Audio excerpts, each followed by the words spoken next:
Ganda ng view.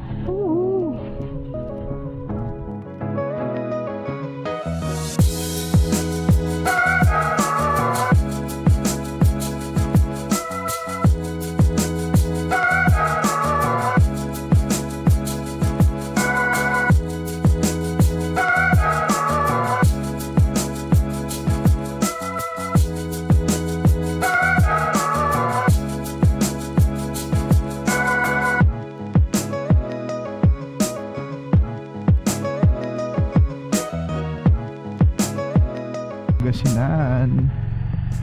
Good morning. Welcome back sa channel natin.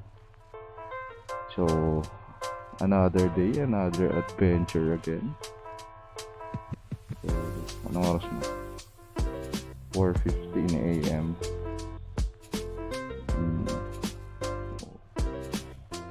Breakfast tayo. Short ride lang. Di pa alam po saan. Baka Pangasinan. Somewhere in Pangasinan.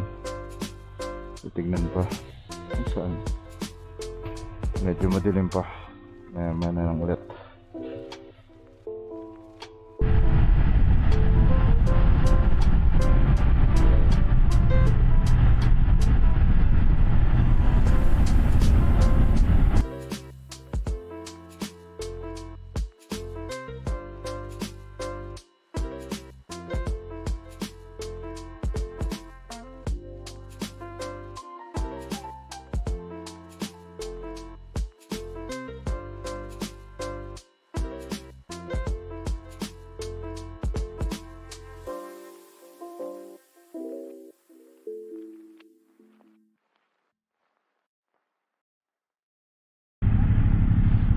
Nandito na tayo ngayon sa Tarlac.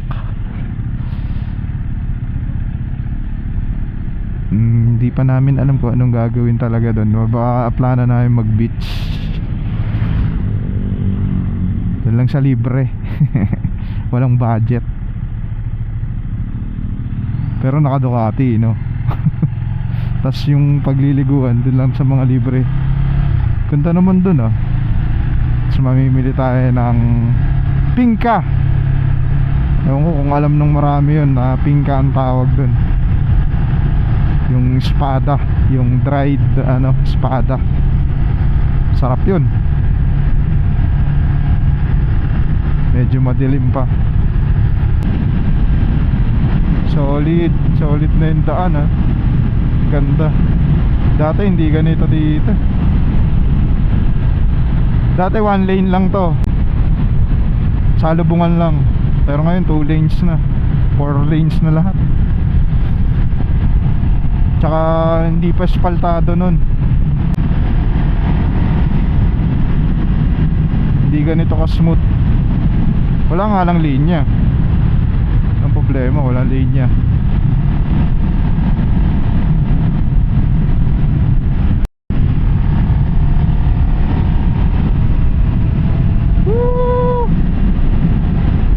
Ng kalsada.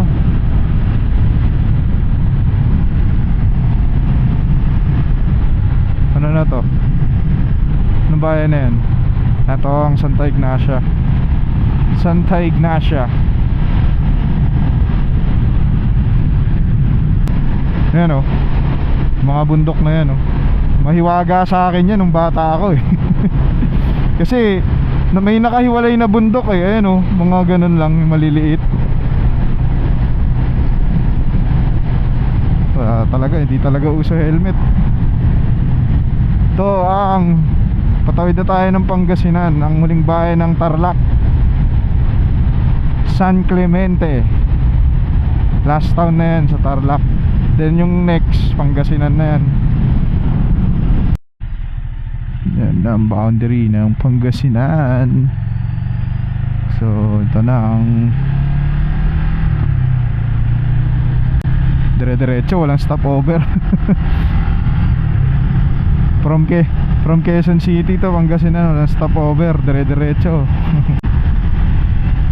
Woohoo! Green na green, oh. Yan, 500 Islands. Yan, malapit na tayo sa Lingayen. Alam ko, mga Taray, Aguilar, Bugal yun, tas Lingayen. Yun yung mga bayan dito sa side na to.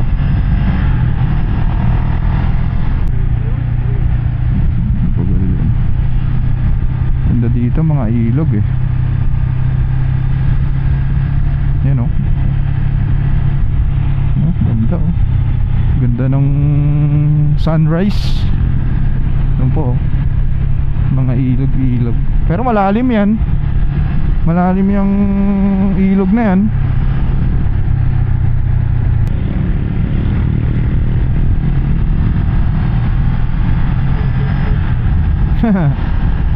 Golden. Ano yan? Hindi golden eh. Red yan. Yan oh. Mga bakawan. Bakawan or ano, mangroves. Yan oh, mga mangroves. Simula nung nakapag-atok, wala na, malapit at yung Batangas wala nang kwento. Para ay Batangas okay.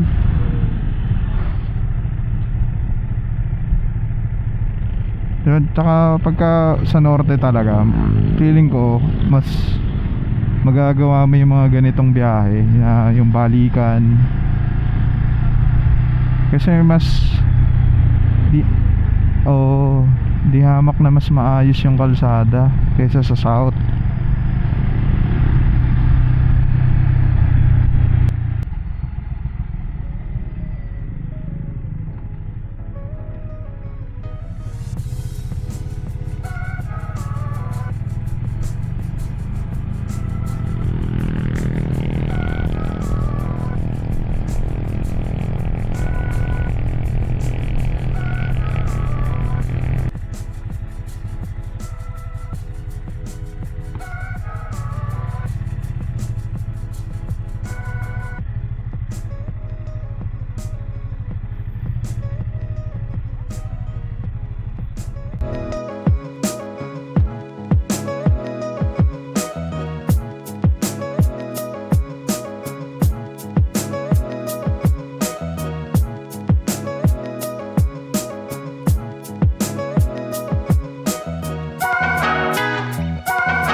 Yan, tulong-tulong sila dyan.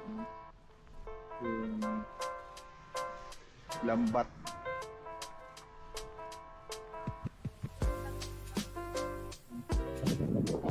Yan, nila lambat. 2 to 3 hours daw bago mahatak yung buong lambat. Tutulong na kami. O pwede daw. Kaso Baka Bigat. mabigat yan. Trinay ko. Kaya nga sila, meron sila sa likod, oh. Ayan na, tinutulungan ko. Ba't ganun? Bakit ganun? Sabihin, yung alon? Hindi, ito. Malakas tayo. Malakas ang higa. Yung nasa una. Hindi yan, ang nauna malakas ang higa niya.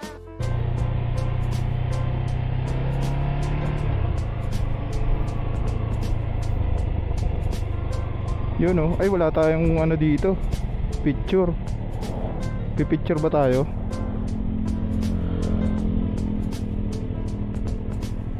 Picture. Picture muna.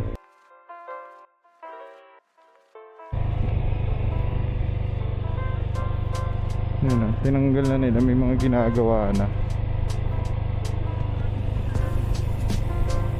Oo. Tsaka meron ka pa dating makikita dyan mga ano yun, nung World War II. Kasi dyan unang lumapag si General MacArthur sa Lingayen Gulf na yan. Naligo din kaya si General MacArthur dyan sa ano, beach.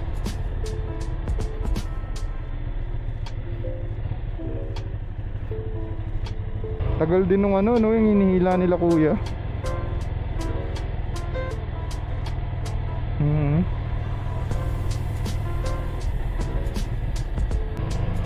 Dalawang oras silang hahatakin yun. Tsaka mukhang mabigat. Hindi mukha, mabigat talaga kasi katawan nila yung parang pinanghahatak nila dun sa lubid, eh, no? Tsaka ang laki pala nun. Mamalengke muna tayo. Mimili muna tayo dito sa palengke bago tayo umuwi. Let's go. Nakapamili na ng pingka or espada.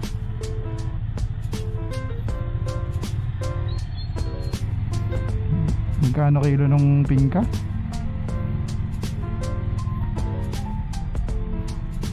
₱500, 1/4.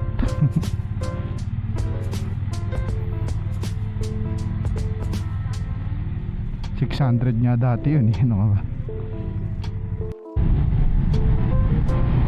Ganda ng view.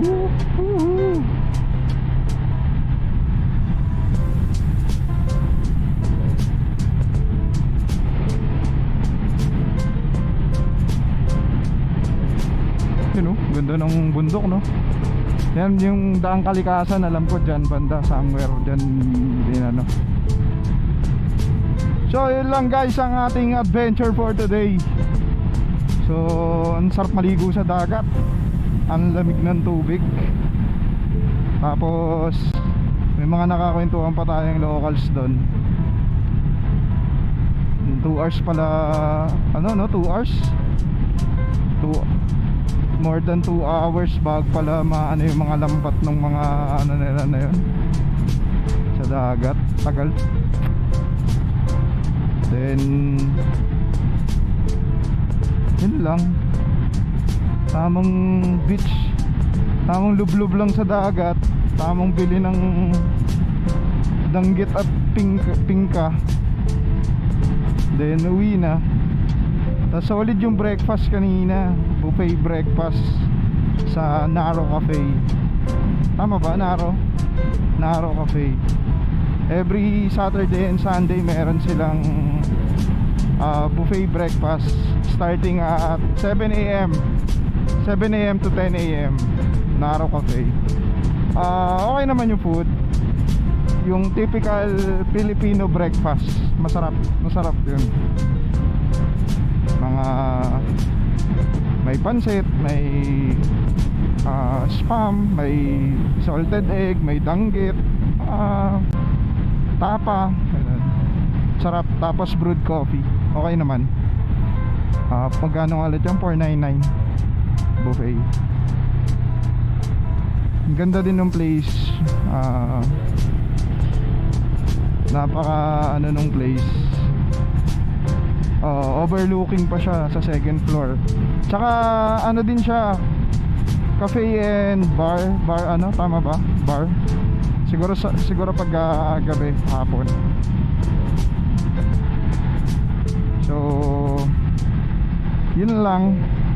Pauwi na rin naman na, hindi ko na siguro iba-vlog pa yung pauwi namin dahil kung ano lang din naman yung dinaanan natin kanina, ilan din naman yun. So ito, ini-enjoy na lang yung magandang view dito sa anong part na to, Aguilar, going to mga Tarem, no, Pangasinan. Yan oh, ganda niya no. Woohoo! So yun lang guys. Thank you for watching Scramble Ram, no. Please like and follow Scramble Ram on Facebook page and on YouTube. Scramble Ram YouTube channel. Thank you so much for watching. Peace, yeah, peace.